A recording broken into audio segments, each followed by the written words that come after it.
Široký Dneper smutne kvíli, len vietor nad ním hlása vzdor. Poroba nízko vrby chýli, no zdvíhajú sa štíty hôr.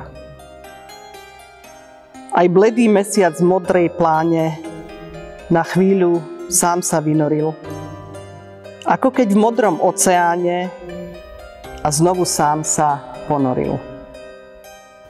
Kohu len dvakrát kikiríkal a sovy mali potom ples. Nejaký hlas už nevykríkol, komármi škrípal už len les.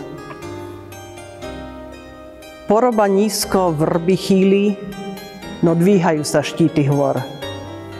Široký Dneper smutne kvíli, no vietor nad ním hlása vzdor.